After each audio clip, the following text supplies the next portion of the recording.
What up, world? It's your boy King Beezy. We are now in the streets, on the block, you dig? I'm from Dumas, Arkansas, home of the A7 Mo. Stand up, man. Y'all know what time it is. What's the rap scene like in Dumas? The rap scene is going kind of great right now. You know, we've been the underdog for years, but we finally catching our spark and our flame. Got a lot of new talent still coming. I mean, the King still making noise, never dead, you know. Still got our veterans, you know, they making music, doing their thing. So the rap scene is, you know, is busy. We in the game and we making moves. Why you felt like they was the underdogs? Well, you know, 'cause we ain't have a lot of avenues and things to chase, but at the moment, you know, the doors are opening up for Arkansas, period. So it's giving our small town a little more chance and opportunity to make a little more noise, which, you know, we've been full of noise forever. What you think about the Arkansas rap scene right now? Well, I mean, it's on the rise, you know. I think we connected and networking with other states and cities, and I think Arkansas is about next to blow, you know. Memphis down around the corner. I mean, Mississippi's, and, you know, we moving from Atlanta to Texas so we right around the corner, New Orleans. We right around the corner to be the next to blow, and I think we are making moves. What do you think Arkansas need to work on? Collabing, staying consistent, hard work, 'cause it ain't no easy grind, you know.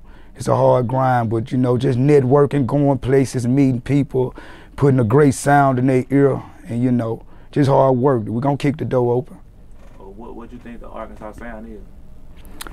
Well, you know, we still ain't got that solidified own sound, but it's muddy music, what we make, muddy soulful music, you know. We got a lot of artists that, you know, imitate the music that's imitate the music that's already out, you know, bounce music, babies, auto-tune. But as far as where we from, Dumas, we call it that muddy music, that soul music, flavor, soul, that grind you hear in it. So until we get that solidified. How long you been doing music? I've been doing music since I was 18, man, and so I say about 20 years in the game. Hey, OG to this, not new to this, just true to this. So, you know, I'm a veteran, man. How you been able to still go 20 years and not be like, fuck this shit? I mean, first of all, if you love something, got a passion and a love for it, it never leaves. So it's more the love of the music. I mean, with or without being famous or very successful, you know, I love it so much. If I'm 60 or 70, I'm like Michael Jordan. If I see that ball and that goal, I'm gonna forever shoot that shot. So it's the same with me with music. It just will never die because it's in my soul. I love it. It's in my heart. So regardless, that's how I sustain. I can stop for music, like, you know, hey, it is what it is, but I can hear a great song or a great beat or get motivated by another great artist, and it'll turn and fire right back on. So it's the love to me. The one thing that's probably keeping you from just making it to the next level, whatever the next level is? Well, the opportunities and the doors that we have coming from the country, you know, you gotta really get out the country to go find them avenues and doors, you know, 'cause we didn't have a lot of them, and it take getting up, grinding, and finding them, you know. Social media has opened up the door a lot to where you can meet people more easier, but, you know, it take that grind of going places, meeting people, putting your name out there, turning out them shows, putting your sound in their ear, and then the more consistent you are, the more people hear about you, the right flavor gonna catch them at the right time. So me, as far as, I just need to stay more consistent of getting more out there, state to state, put my music everywhere, and that's the only thing stopping me, because the skill and talent been there. Do you think it's an age limit to rap? No, I think music never die. I think for every age and every genre, somebody is listening for their level of what they made it through, of what they've been through, or so for every age and group, they're waiting for certain songs and melodies for their sound, their age, their generation. So like I said, once again, you can be 50 or 60 and there's other 35, 40 years old waiting to hear positive, great music. And like, 'cause we know it's a young man game, but it's a lot of older people that's been loving music since they were young. So, and they grow with the music. They don't like getting just stuck on what the young people talking about today, the violence. You know, some of it can be ignorant, just party. So you do have wise, older heads that love great quality music, and music never die. Where do your inspiration come from? Man, my inspiration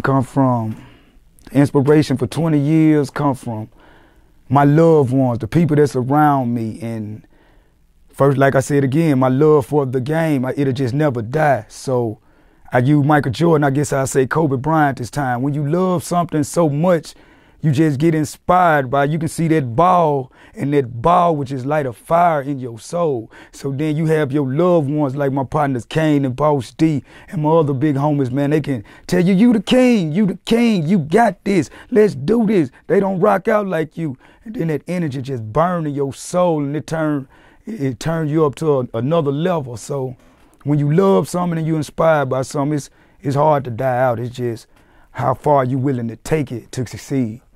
That's what keep me pushing, man. I mean, so without being the richest of the richest, I'm the realest of the realest, and I love who I am and who I became because, you know, I just love the game so much. So where's the impact been as far as like the King Beezy, you know, like I said, in your area, like? I've been a great impact to my area, whether they love it or hate it or want to respect it or give my roses or not. But I influenced a lot to the game, from Rotor Style, plenty more love to the Rotor Style who showed me a lot in the game, all the big homies of the Rotor Style, to heavy hitters who opened the door for the game at Doomers. I was a big part of that flame. I mean, to Mary Jane Click, I mean, I was a big part of that flame. So I've been a part of this game for 20-some years, man, and hey, it ain't no stopping. They motivate me to keep going, man. They opened me up to be who I am. They gave me the keys and the knowledge and the skills to bless this game, and I just been giving it back to the world. And so plenty much love to all the ones that were before me, because I was a part of 90% of the game from my area. Love it or hate it, respect it or check it, drill me or kill me. What do you think about the new generation of music, and does music influence the way society and motherfuckers are behaving? Truthfully, I'm very biased to the new sound of music. Plenty much respect to all the new and younger artists, but you know, it is influential on how it's raising our youth these days, because a lot of it is just party, shooting, violence, and you know, not to knock it because it is what it is these days, but me, it's the growth as an OG and how I made it to where I am. I think it's a lot of ignorance, not enough knowledge and wisdom given to these kids to make them see forever. And the stuff the music teach them these days, these kids will lose their life or get life in the pen off a song, off thinking that they who like King Vons, or thinking they Pooh Shiesties and get it back in blood. Hey, when we came up, it was just great quality music. It was just something that made your soul feel good. Diamonds on the Wood, talking about your hard times. UGK, 8 Ball, Scarface, Tupac, you know. Of course they were thugging, but at the same time, they wasn't really just teaching ignorance. I think in these days and time, music kind of teaching ignorance, and they love that these days, and it hurts my soul to see that I know it's young bosses, kings, and stuff getting led on the wrong path by hearing unintelligent things, when they can be way more wiser, way more stronger, way more paid. And these people will teach you to throw it all on the line for nothing. And music is very powerful. Your words are strong and powerful. And so the things we teach them, the generation is going to listen. They're going to catch on to. They're going to ride that wave. So, no disrespect to none of the music. I love the Lil Babies. I love the Babies. I love a lot of these artists. But, you know, I wish you can be a lot more intelligent and wise how to get money and survive. Like I said, being part of the heavy hitters, you know, they were part of my team and my squad. So much love to the heavy hitters. Military Heat, which made a lot of my sound and songs, who did Muddy Walk. Much love to them, you know. I was inspired just to motivate them, because the more I make music, the more I inspire everybody around me. So I get to making songs here and there. Then you see artists opening their doors and their wings. So I think I inspire a lot of the game coming from my area of the world. So, you know, plenty much love to them, you know. A lot of influential groups around Dumas that influenced me, you know, and for sure, like, go all the way back to the Racer Brothers, opened the door for the music pioneers, period. And slowly but surely, I am some kin to the Racer Brothers. That's my family, so shout out to the Racers, plenty much love to them.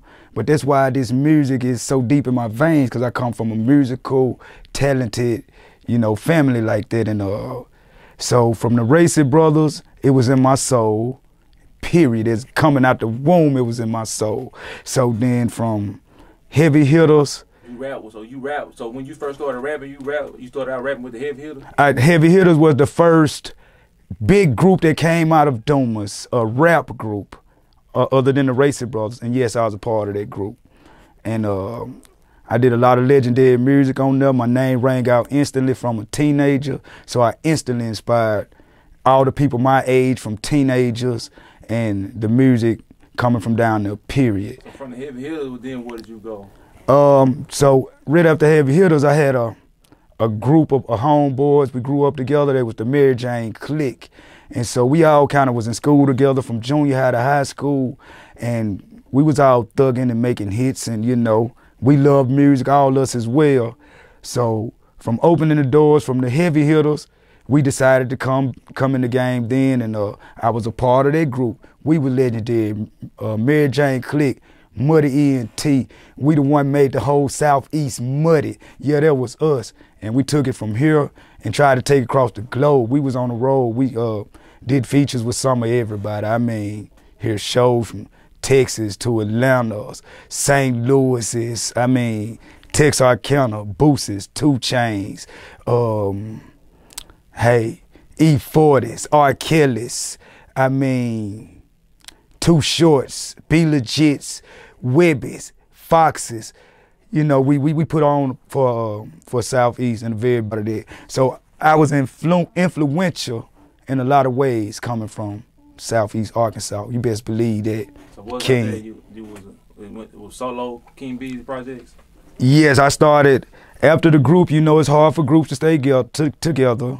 And so, of course, I had to branch off solo because it was in my soul. Everybody can say they had a love for it, but I had my personal love, drive, and passion for it. So yeah, I veered off solo, and I ain't stopped making noise since. I mean, everywhere I go, I made noise. Everywhere I go, I was the king. Everywhere I go, I do my thing. How many projects you got? Man, I done put out, I think I'm going on my 4th solo project, and with my cliques and stuff, I think I got about 4 projects. I think about 8 to 10 projects, including features everywhere. Well, yeah, I done told the world that I'm about to retire. Not that I'm just actually finished with the game, but I just got a bigger role and position in the game. I done turned more into a CEO than just an artist. You know, so it's a lot of people I want to show things that I've seen, the doors I done opened, the people to talk to, the places to go. You know, being a little older, age catch everyone. So, you know, I want to take the young juice and energy and show them parts of the world, you know, that I've seen and things I've done. So, yeah, I done put it in to retire. I'm dropping an album called 40. Finna be the hottest album out, coming out in August. Y'all go get it, because it is king shit. I am the king, and you know, so it's the best of the best, you know, the great. So, hey, y'all go support it, love it. Everything that come from 40 is gonna be hot, so you know, straight classic. Do you think you top 5 Southeast Arkansas, D.C. County, Dumas? I think I'm top 5 in the whole state. Hey, cause it's like this, players. I done ran across most y'all at shows and other little spots. Y'all act like y'all don't know who I am, cause maybe social media didn't treat a king or a street nigga like it supposed to. But I swear, when I seen y'all at shows or other places, y'all was almost irrelevant once the king touched down. That's just me popping my shit now. Pay me no mind. But at the same time, I know who I am. I know why I stand on the king. I've been in a lot of places with a lot of you guys. We would call out a lot of names, but I love you guys. I love your effort. I love y'all talent and skills. But all y'all know the king. Y'all done heard the songs. Y'all just say he irrelevant. He ain't social media 20,000 strong. He ain't. But have you seen me in the building? You see the support and the push I do. You hear the song and how the crowd jump. I've been in the booth with a lot of you guys. I go in the booth and niggas don't want to rap. I do songs and make guys have to go home and study. I make songs, make guys, this the king popping his shit. Cause that's what I did 20 years in the game. And respectfully, without social media being my best friend, I ran across a lot of y'all personally. And y'all know me, hate it or love it. Y'all know about the king, y'all know me. Y'all know I'm not playing when I'm coming. But a lot of y'all try to ignore it. I don't know if it's hate. I don't know what it is. But I'm a boss and I give all y'all guys respect, knowledge, power for everything y'all do. But y'all sure don't want to get the roses back. But I tell you what, I'm taking my roses. You dig? Album on the way. What's the name of the album? The album is called 40, Farewell to the King. I mean, cause I'm gonna hand it over. I'm gonna let y'all have fun. And I do got up and coming, inspiring, great artists that, you know what I'm saying, that's gonna come right in the footsteps of the king. So y'all still gonna be in trouble. But of course, I'm gonna just, you know, step to the side and be more of a boss, a CEO, man. You know, live good, feet up, getting fed grapes. You know, hey, having fun with life. That's what it's about.